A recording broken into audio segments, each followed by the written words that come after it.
우리 한번 1절로 3절까지 한번 읽어보겠습니다. 시작. 복 있는 사람은 악인들의 꾀를 따르지 아니하며 죄인들의 길에 서지 아니하며 오만한 자들의 자리에 앉지 아니하고 오직 여호와의 율법을 즐거워하여 그의 율법을 주야로 묵상하는도다. 그는 시냇가에 심은 나무가 철을 따라 열매를 맺으며 그 잎사귀가 마르지 함 같으니 그가 하는 모든 일이 다 형통하리로다. 하늘에 계신 아버지, 오늘 비가 내리고 저희에게 차분하고 또 안정된 안식일을 주셔서 감사합니다. 우리에게 비를 내리시는 것처럼 우리 모두에게 평안을 허락해 주시고 이 세상에 시끄럽고 복잡하고 앞이 보이지 않지만은 우리에게 안정되게 편안하게 일관된 주의 재림의 목소리를 듣게 하여 주시옵소서. 예수님 이름으로 기도드립니다. 아멘. 자, 여기서 저는 제일 마음에 드는 구절이 있어요. 여러분, 여기서 제일 마음에 드는 구절이 뭐가 있어요? 복 있는 사람이 마음에 드는 사람이 있습니다. 죄인의 길에 서는 사람? 마음에 들어요? 그렇진 않겠죠? 오만한 자의 자리에 앉는 거 마음에 드는 사람은 없을 겁니다. 근데 이 중에서 제일 마음에 드는 구절은 뭘까요? 자, 형통하리로다. 아, 마음에 드는 말인데 시냇가에 심은 뭐예요? 나무. 시냇가에 심은 나무 어쩔까요? 시냇가에 심은 나무가 있으면 저절로 열매도 맺고 형통하고 아름답게 푸르게 자라겠죠. 하나님은 우리에게 시편 1편에 이 시편을 시작하면서 우리에게 복을 언급하시면서 복을 주시기를 굉장히 원하시고 계십니다. 시냇가에 심은 나무가 열매를 많이 맺고 형통하는 것이 하나님의 뜻입니다. 우리가 물가에 이 나무가 묻혀 있는 것처럼 심겨 있는 것처럼 그러한 이 그림을 그려보면 하나님이 우리에게 그걸 바라신다는 겁니다. 하나님은 또 말씀을 한번 읽어보겠습니다.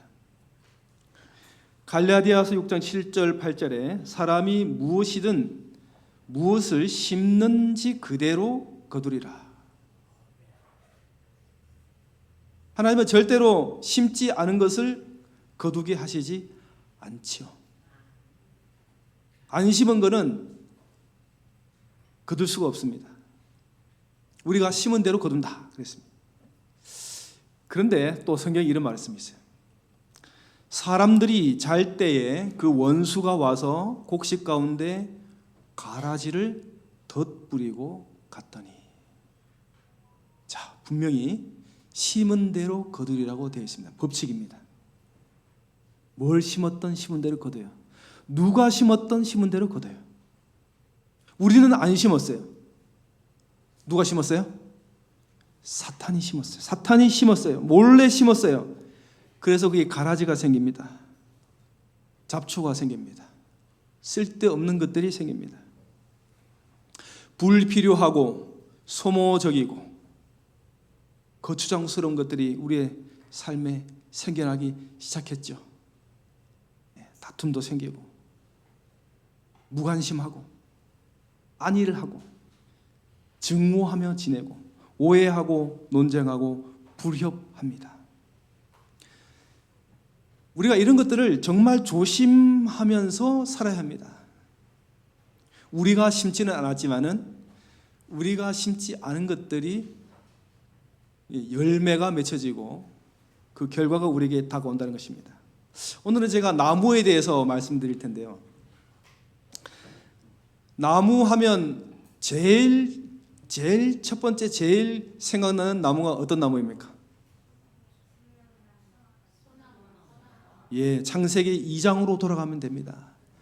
첫 번째 많은 나무들 중에 창세기 2장에 가면은 그게 나무들 이야기가 나와요. 자, 여기 보면은 나오죠? 2장 16, 17절입니다. 여호와 하나님이 그 사람에게 명하여 이르시되 동산 각종 나무의 열매는 내가 임의로 먹되 선악을 알게 하는 나무의 열매는 먹지 말라. 내가 먹는 날에는 반드시 죽으리라 하시니라. 근데 뱀이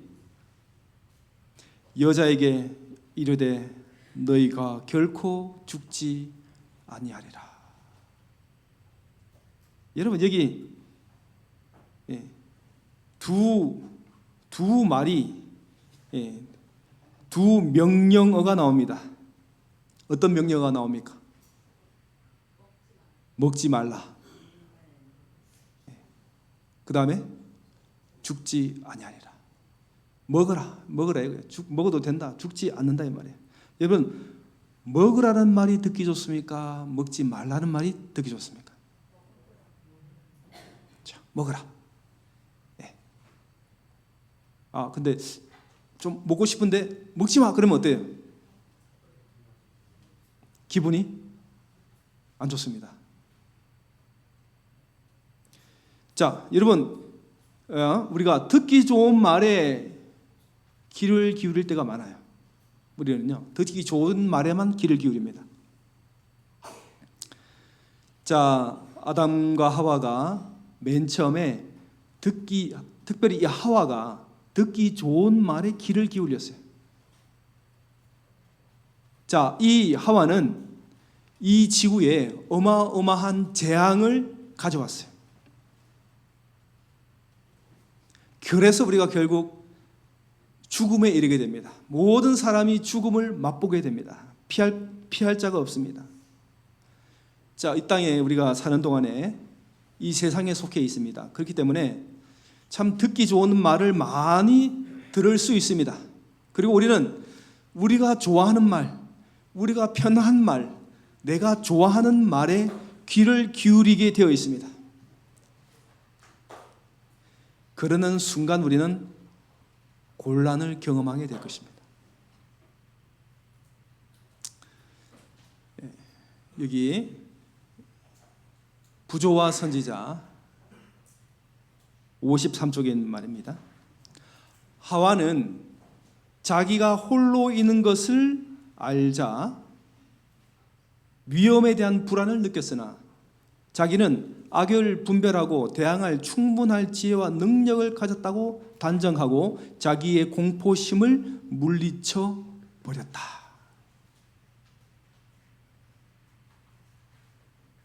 하와가 혼자 있었어요. 그런데 그 즉시로 자기가 혼자 있을 때에 그의 생각을 사로잡은 한 생각이 있었습니다. 그것은 바로 천사가 그들에게 한 말이었습니다. 혼자 있지 말고 항상 남편과 같이 있으라. 그 말이 불현듯 스치고 지나갔어요. 순간적으로 손발을 얼게 했습니다마는, 한순간 불안했습니다마는 그는 담대함이 생깁니다. 그 이유가 자신을 의지하는 마음으로 돌아서게 되었는데 자기는 악을 분별하고 대항할 충분한 지혜와 능력이 있다고 단정하고 그 불안함과 공포심을 떨쳐버렸습니다. 남편이 없어도 남편 없어도 난 할 수 있어. 남편 없어도 나는 뭐 다 할 수 있어. 이러한 생각이 엄청난 재앙을 가져오게 된 것이죠.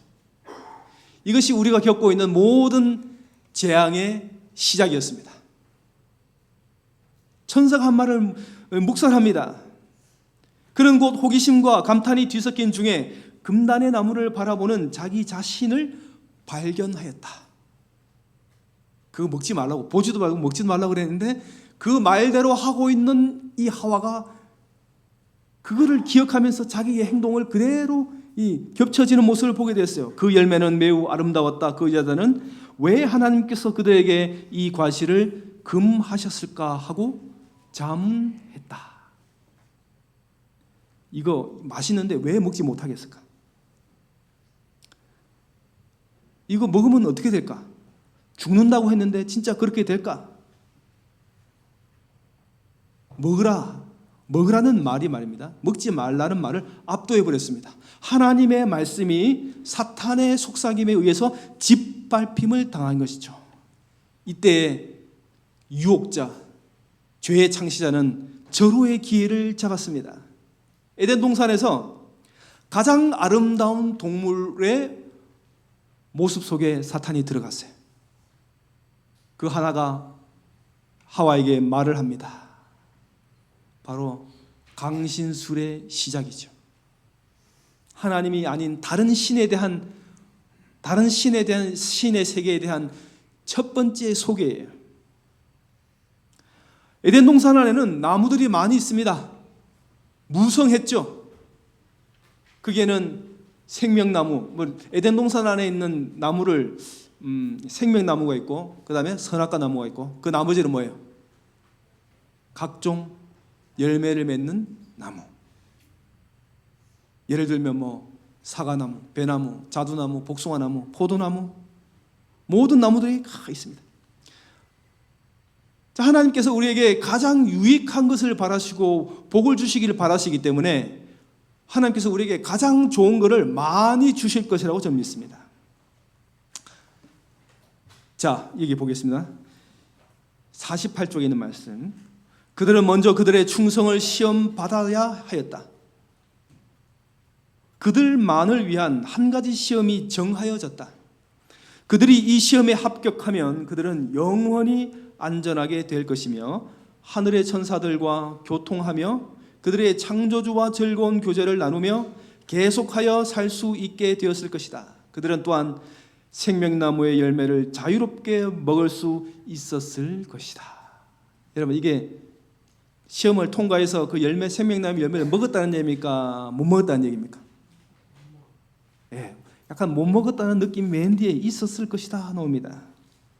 생명나무는 거룩하고 순종하는 자들에게만 접근이 허락되었던 것이다. 허락될 것이었다. 아담은 타락함으로 그것을 잃었으며 그들은 생명나무 곁으로 인도될 것이다. 자, 이거는 밑에 있는 글은 하늘에 가서 하는 얘기입니다. 이 나무는 에덴 동산에서 처음 나타났고 타락으로 인해 인류가 잃어버렸으나 그리스도를 통해 다시 회복된다. 자, 하와가 생명나무를 먹었다는 얘기입니까? 못 먹었다는 얘기입니까?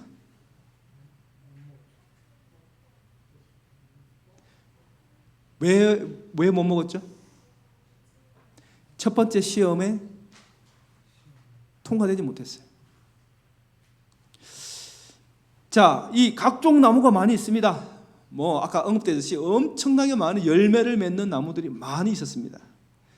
지금 우리는 뭐 몇몇 가지만 먹죠. 모르겠어요. 하나님이 만드신 창조물에는 모든 게 다 열매가 있는데 그 열매가 지금은 어떤 열매가 있는지 우리가 몰라요. 하여튼 그리고 나무는 많아요. 먹을 수 있는 나무는 많습니다. 그런데 먹지 못할 나무는 몇 그루예요? 딱 한 그루만 두셨습니다. 먹지 못할 과일은 딱 한 나무예요. 먹지 말라는 것은 많은데 먹지 말라는 것은 하나밖에 없는데 먹으라는 나무는 어마어마하게 많아요. 사탄은 우리에게 악한 길을, 멸망의 길을 마치 축복된 것처럼 그까짓거 하나 먹어도 상관없어, 아무 일도 일어나지 않아. 그래서 멸망으로 가는 길은 넓습니다. 넓어요. 내가 굳이 애쓰지 않아도 그 길을 걷게 돼 있어요.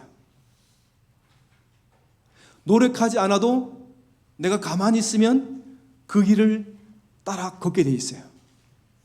근데 좁은 길은 노력하고 주의하고 신경 써서 계획하지 않으면 그 길을 갈 수 없습니다. 사탄은 마치 우리에게 그렇게 말하고 있습니다. 저렇게 하나님 없이 살아도 죽지 않고, 봐봐, 선악과를 먹었는데 죽지 않잖아. 하나님은 죽는다 그랬잖아. 봐봐, 죽지 않잖아. 저렇게 잘 먹고 저렇게 잘 살고. 여러분 가만히 보면 뭐 믿지 않는 자들이 더 잘 살아요. 더 건강하고 더 많은 거 누리고 살아요. 어떨 때는 좀 부럽죠. 그런데 우리는 이러한 사탄의 말에 넘어갈 수 있다는 것입니다. 사탄은 언제나 우리에게 넓은 길을 제공합니다. 우리의 생각 속에 사탄은요, 이미 넓은 길을 제공했어요. 우리의 머릿속에, 우리의 생각 속에. 신경 쓰지 않아도 자동으로 뭐가 생각나요? 비판하고 험담하고 증오하고 부정적인 말을 하고, 그런 말이 머릿속에 자동으로 회로가 정해져 있어요. 그래서 이것을 정신을 차리고 고치지 않으면 자연적으로 우리는 넓은 길로 가게 됩니다. 자, 이런 말씀 있습니다. 하나님의 계명을 순종하는 자들의 협량에 대하여 말하면서, 하나님의 계명을 순종하는 자들은 뭐라고 그래요? 속이 좁다 그래요. 저렇게 깝깝하게 살아가나, 이렇게 얘기하는 겁니다. 그들 자신은 넓은 사상을 가지고 큰 자유를 누리고 있다고 주장하는 자들이 많다. 이것은 그것을 먹는 날에는 너희가 하나님과 같이 되리라고 하는 에덴에서 한 뱀의 말에 메아리고 메아리가 아니고 무엇이겠는가? 하나님 없이도 잘 살아간다. 괜찮다, 안 죽는다. 뱀의 말에 속아 넘어가는 사람이, 그래서 죽어가는 사람이 얼마나 많습니까? 이 오랜 동안에 이 거짓의 압이 이 사탄의 거짓말에 뿌리치고 짓밟아버리고 좁은 문으로 좁은 길로 걸어가기 위해서 여러분은 오늘 이 자리에 안식일을 지키고 하나님을 예배하기 위하여 이곳에 와 있는 것입니다. 하나님의 신령한 복이 영생으로 인도하는 좁은 길로 여러분들을 끝까지 인도하시기를 간절히 축원합니다. 또 하나의 나무 이야기를 하겠습니다. 이사야 5장 1절 2절입니다. 내가 사랑하는 자의 포도원을 노래하리라. 내가 사랑하는 자에게 포도원이 있으며 땅을 파서 돌을 제하고 극상품 포도나무를 심었도다. 그 중에 망대를 세웠고 또 그 안에 술틀을 팠도다. 좋은 포도 맺기를 바랐더니 뭐가 맺혔어요? 들포도를 맺었도다. 좋은 포도나무를 심었어요. 이 포도나무를 말하는 것은 이스라엘 백성을 말하는 겁니다. 자, 좋은 포도에는 맛이 좋은 포도나무가 맺혀야 되죠. 그런데 시고 못생기고 색깔도 나쁘고 작은 이상한 열매가 생긴 것입니다. 그 이유는 무엇일까요?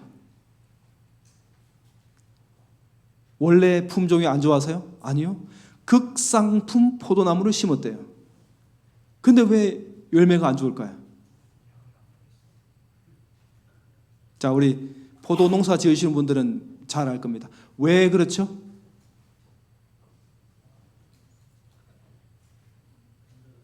제대로 뭐 하지 않으면, 돌보지 않으면 그렇게 되는 거예요. 제대로 돌보지 않으면 그렇게 되는 거예요. 제가 지금 4년째 농사를 짓고 있어요. 농사를 짓는다고 하니까 뭐 여러분 좀 웃으실지 몰라도 크게 지었습니다. 미국에 있을 때 이만큼 지었어요. 이 교회만한. 그래서 얼마를 친구에게 나눠주고 이렇게 해서 같이 지었습니다. 물 주고요, 잡초 뽑고 벌레도 잡고 퇴비도 주고 햇빛도 잘 비치게 해주고요, 가지도 칩니다. 때로는 농약도 뿌리고 돌을 끄집어내고 잘 자라도록 줄을 매가지고 큰 데다 연결도 해주고요, 늘 돌아다니면서 그 밭을 가꾸고 돌봅니다. 그렇게 안 하면 좋은 게 나올 수가 없습니다. 누가복음 13장 7절 9절에 주인이 얘기를 하면서 내가 3년 동안 지켜봤는데 이 나무는 열매가 맺히지 않으니까 내가 이 놈을 찍어야 되겠다. 그러니까 농부가 뭐라 그래요? 조금만 참으십시오. 이번에 내가 거름을 좀 더 많이 주고 제대로 한번 길러보겠습니다. 그래도 안 되면 찍으십시오. 여러분, 관리해야 됩니다. 제대로 돌봐야 합니다. 관리하면 좋은 열매를 맺게 될 것입니다. 오늘 우리 아이들이 안실학교 시간에 이렇게 나와서 이렇게 아름다운 모습을 우리에게 보여줬는데 정말 하나님께서 너무나 기뻐하실 것입니다. 이 아이들 이제 더 주님 안에서 더 아름답게 커가겠죠. 성장하겠죠. 자, 이 아이들은 저절로 됐습니까? 이 아이들은 정말 잘 관리했어요. 돌봤어요. 그러니까 이 아이들이 이렇게 노래도 하고 발표도 하고 하게 된 거예요. 자, 열매를 잘 맺기 위해서는 우리가 계속 잘 관리해야 합니다. 쓸데없는 것은 다 버리고 잘라버리고 없애버리고. 왜요? 하나의 목표죠. 뭐를 위해서요? 열매를 많이 맺기 위해서. 우리 자신도 그렇게 관리해야 합니다. 내 자신, 내 몸뚱아리, 내 머리, 우리 자녀들, 우리 식구들 우리가 잘 돌봐주고 잘 코칭해주고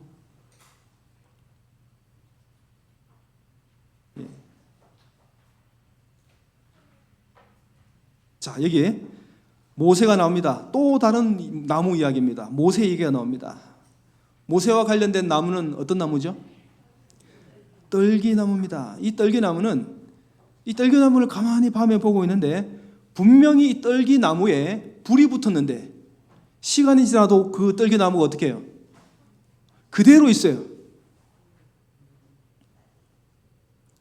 이 나무는 그 광야를 지날 때 이스라엘 백성들이 주로 땔감으로 사용하는 나무예요. 많이 굽어져요. 그래서 뭔가 제대로 사용할 수 없는 나무예요.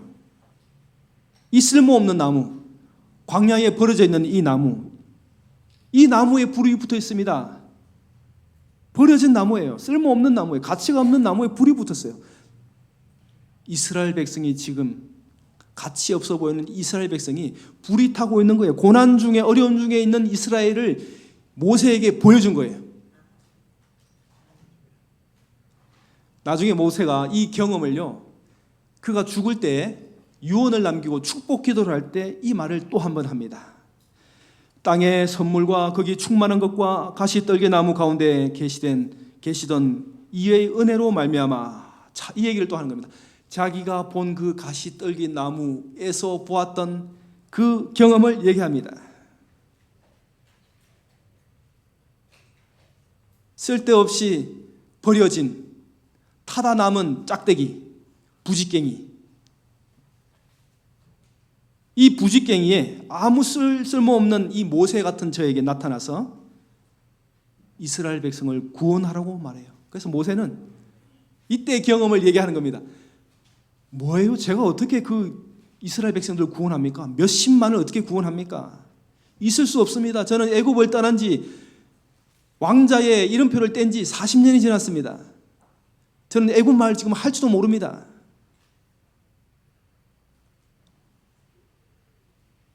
하나님께서 묻습니다. 내 손에 있는 것이 무엇이냐? 그가 말하되 지팡이니이다. 그 나무, 짝대기 나무, 부직갱이 나무를 하나님께서 그것이 무엇이냐고 물어봤는데 영어 성경에 보면은 a rod예요. a rod. a rod란 말은 뭐냐면은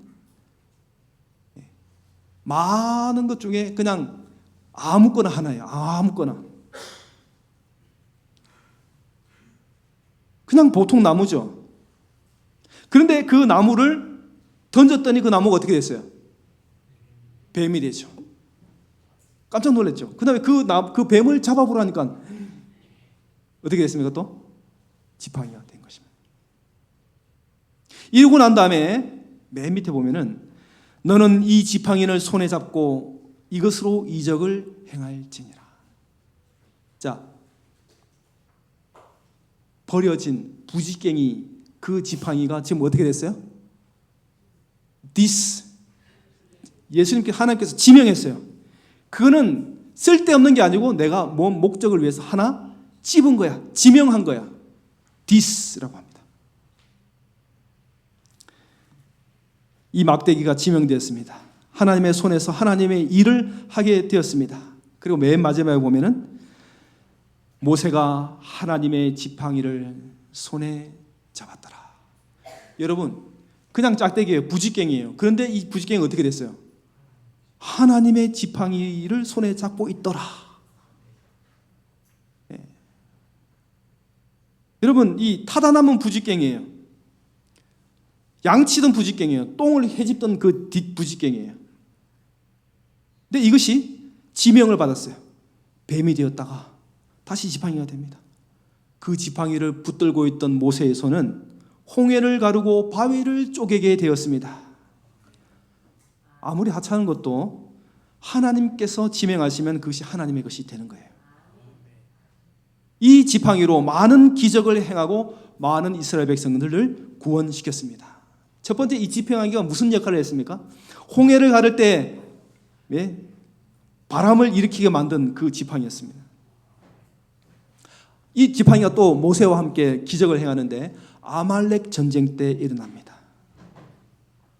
아말렉과 전쟁을 하게 되었거든요.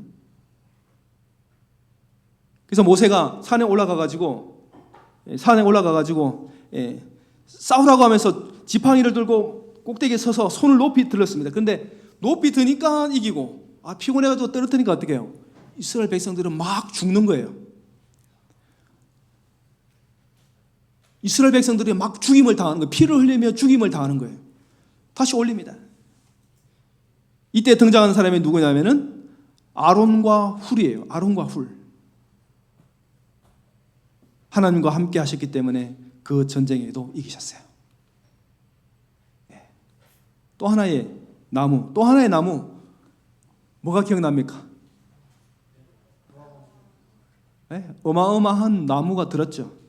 여러분, 여기 노란색은 미국에 있는 켄터키주에 있는 그 방주예요. 제가 거기 가봤어요. 우리 아이들하고 가봤어요. 엄청나게 큽니다. 안에 들어가면 진짜 놀랄 정도로 큽니다. 근데 옆에 있는 거는 네덜란드에 있는 노아 방주예요. 네덜란드 방주는 좀 더 성경적으로 만들었어요. 노란 배는 이게 오늘날의 배처럼 약간 만들었고, 저기는 진짜 성경에 나와 있는 대로 만들었어요.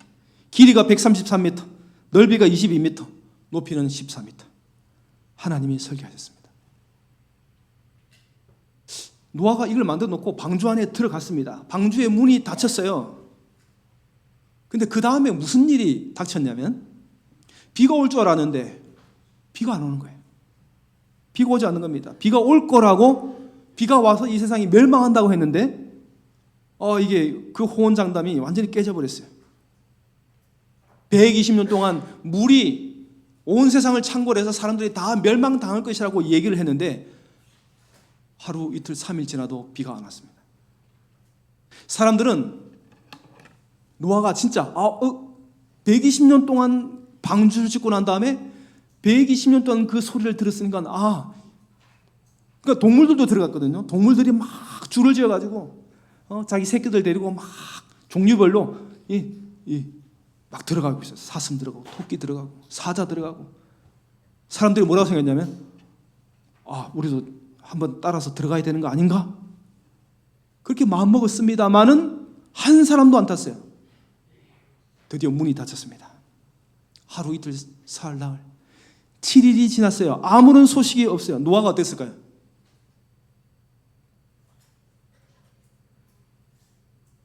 그 120년 동안 배를 만드는 것도 헛수고일 뿐만 아니라 만약에 비가 안 와가지고 더 이상 방주 안에서 못 살고 밖으로 나오게 된다면 밖에서 기다리는 사람들의 그 어마어마한 수치심과 부끄러움을 그가 어떻게 당할 것이며 그 아들들과 그의 자부들은 또 어떻게 살 것인가. 배 밖의 사람들은 의기양양했죠. 이놈이 방주에서 나오기만 해봐라. 우리를 속였어? 틀림없이 노아는 정신병자라고 아주 그냥 힘든 삶을 살았을 것입니다. 지금 우리가 그와 비슷해요. 1844년에 미국의 재림운동의 결과로 1843년 예수님이 오신다고 그랬죠.